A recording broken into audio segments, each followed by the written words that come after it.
बच्चों, let's read the question. The question says that let ABC be an isosceles triangle with AB is equal to BC if base BC is parallel to x-axis and M1 and M2 are the slopes of medians drawn through the angular points B and C. Then M1 M2 is equal to -1, M1 plus M2 is equal to 0, M1 M2 is equal to 2 and M1 plus 2 M2 is equal to 0. इस question में triangle ABC एक isosceles triangle है जिसमें AB और BC equal दे रखा है. Base BC जो है वो पैरेलल है एक्स एक्सिस के और M1 और M2 दो मीडियंस के स्लोप्स हैं drawn through the angular points B and C. तो और M1 और M2 के बीच में रिलेशन बताना है. बहुत ही सिंपल सा क्वेश्चन है. पहले हम की कॉन्सेप्ट लिख लेते हैं. की कॉन्सेप्ट. तो मीडियन का काम क्या होता है? Median bisects the opposite side. Opposite side को मीडियन बाइसेक्ट करने का काम करता है. दूसरा, in an isosceles triangle median and altitude are one and the same thing. Isosceles triangle में मीडियन और एल्टीट्यूड दोनों एक ही चीज होती है. तीसरा, mid point of a line joining x1, y1 and x2, y2 is given by the formula x coordinate is x1 plus x2 upon 2 and y coordinate is y1 plus y2 upon 2. तो इन तीनों की concepts को use करके इस question को solve कर लेते हैं. ट्रायंगल एबीसी एक आइसोसेलेस ट्रायंगल दे रखा है क्वेश्चन में. ए बी सी हम एक रफ डायग्राम ड्रॉ कर रहे हैं और बेस बीसी जो है वो एक्स एक्सिस के पैरेलल है और M1 और M2 स्लोप्स हैं of the medians drawn through the angular points B and C. B से जो मीडियन ड्रॉ किया गया इसका स्लोप क्या है? M1 और C से जो मीडियन ड्रॉ किया गया उसका स्लोप है M2. Slope is M2. उसको हम B1 मान लेते हैं और इसको हम B2 मान लेते हैं. B2 से अब उससे बढ़िया C1 मान लेते हैं. C से जो किया गया मीडियन है वो C1 मान लेते हैं. इसको करेक्ट कर लेते हैं.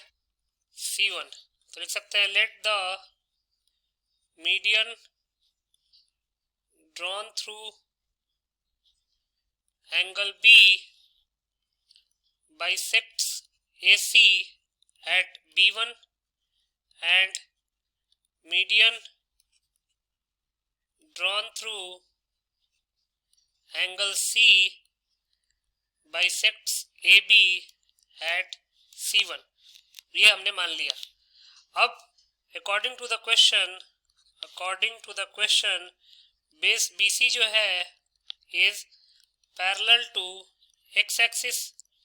मतलब कि बेस BC का जो y कोऑर्डिनेट होगा, बेस BC में B का जो कोऑर्डिनेट होगा उसका y कोऑर्डिनेट और C का y कोऑर्डिनेट दोनों सेम होंगे क्योंकि वो एक्स एक्सिस के पैरेलल है.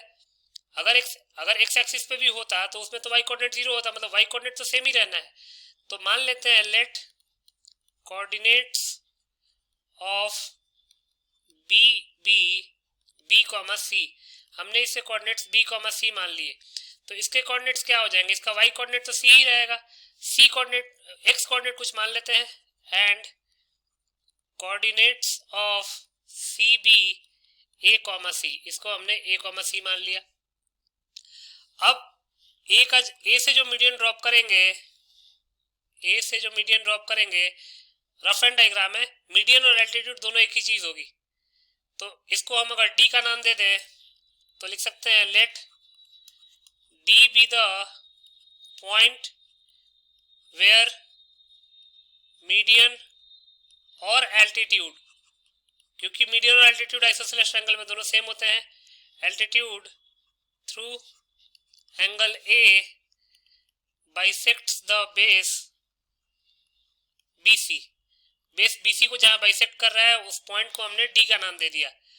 तो अगर D के कोऑर्डिनेट्स हम लिखे मिड पॉइंट से, क्योंकि D एल्टीट्यूड है तो मीडियन भी, एक तो मीडियन भी है, AD मीडियन भी है तो बाइसेक्ट भी करेगा. बाइसेक्ट करेगा तो मिड पॉइंट हो जाएगा D. तो D के कोऑर्डिनेट्स क्या हो जाएंगे? D के कोऑर्डिनेट्स अगर हम लिखे तो A plus B upon 2 and C plus C upon 2 that is 2C upon 2 that is C. वैसे भी इसका भी y कोऑर्डिनेट C ही रहना था क्योंकि ये लाइन x एक्सिस के पैरेलल है. तो यहां से लिख सकते हैं therefore coordinates of D will be क्या आया था, a plus B upon two and c, a plus B upon two and c. अब अगर आप ध्यान से देखेंगे तो AD एक एल्टीट्यूड है, एल्टीट्यूड है मतलब कि एक लाइन है जो कि y एक्सिस के पैरेलल है। तो एक लाइन जो कि y एक्सिस के पैरेलल होती है उसका x कोऑर्डिनेट तो हमेशा ही सेम रहता है। तो अगर d का x coordinate a plus B upon two है तो a का भी coordinate a plus B upon two ही होगा।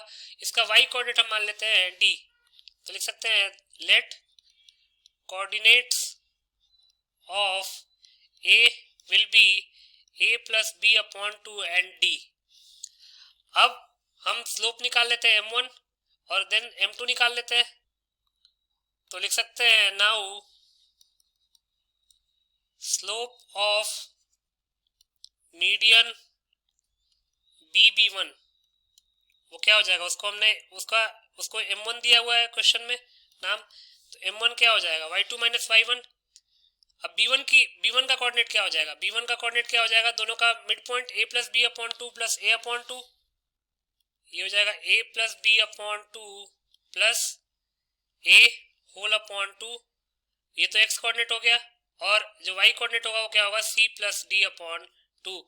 सिमिलरली अगर c के कोऑर्डिनेट्स लिखना चाहें तो वो क्या हो जाएगा a plus B upon two plus b whole upon two and c plus D upon to.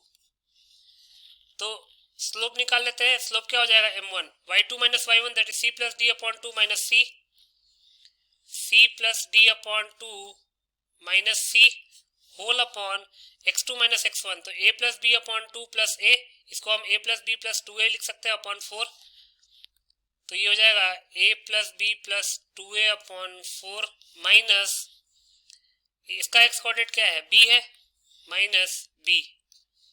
इसको अगर हम सिंप्लीफाई करेंगे तो क्या हो जाएगा c plus d minus two c, तो हो जाएगा d minus C upon two whole upon a plus B plus two a minus 4b, तो ये हो जाएगा 3a माइनस 3b अपॉन 4। इसको फर्दर सिंप्लीफाई करेंगे तो m1 क्या हो जाएगा d माइनस सी इंटू नीचे क्या आएगा 4, नॉट नीचे ऊपर ही 4 आएगा, और डिनोमिनेटर में आएगा 3a minus 3b into two, 3a minus 3b into two, 2 से 2 कैंसिल आउट हो गया, तो ये हो जाएगा 2d minus 2c upon 3a minus 3b, ये m1 की वैल्यू आ गई 2d minus 2c upon 3a minus 3b। अब m2 निकालते हैं, नाउ m2 क्या हो जाएगा again y2 minus y1 minus x upon x2 minus x1, y2 minus y1, तो क्या होगा c minus c plus D upon to not upon two, c minus c plus D upon to, बस इतना ही आएगा, whole upon x2 minus x1 क्या लिखेंगे a minus a plus B upon two plus B upon two, a minus a plus B upon two plus B upon two, एक बार cross check कर लेते हैं a plus B upon two plus B upon two. अब इसको simplify करते हैं, हो जाएगा c minus C upon two minus D upon two whole upon a minus, इसको सिंप्लीफाई करेंगे तो क्या हो जाएगा a plus B plus two B upon 4, तो ये हो जाएगा c upon two minus D upon two whole upon a, अगर ये एलसीएम ले लेंगे तो जाएगा 4a minus a minus 3b upon 4। इसको अगर हम सिंप्लीफाई करेंगे तो क्या हो जाएगा c minus D upon two whole upon 3a minus 3b upon 4, तो ये जाएगा 4c minus 4d upon 2 into 3a minus 3b, 2 से कैंसिल आउट कर देंगे इस 2 को और इस 2 को, तो ये हो जाएगा 2 times c minus d upon 3a minus 3b।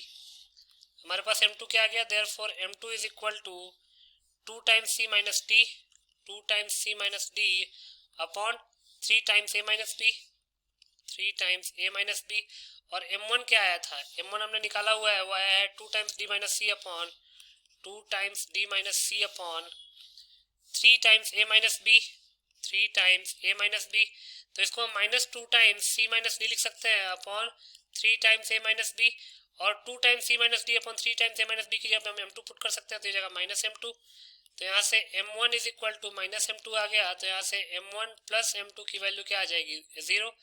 अब अगर आप ध्यान से देखेंगे तो 21 ऑप्शन में लिखा हुआ है m1 plus m2 is equal to 0, B option में लिखा हुआ है, तो बी ऑप्शन जो है हमारा करेक्ट ऑप्शन हो जाएगा। तो यहाँ से हम लिख सकते हैं therefore B is the required correct option. तो B ऑप्शन को टिक कर लेते हैं. So B option will be the final answer. I hope you understood it well. Best of luck.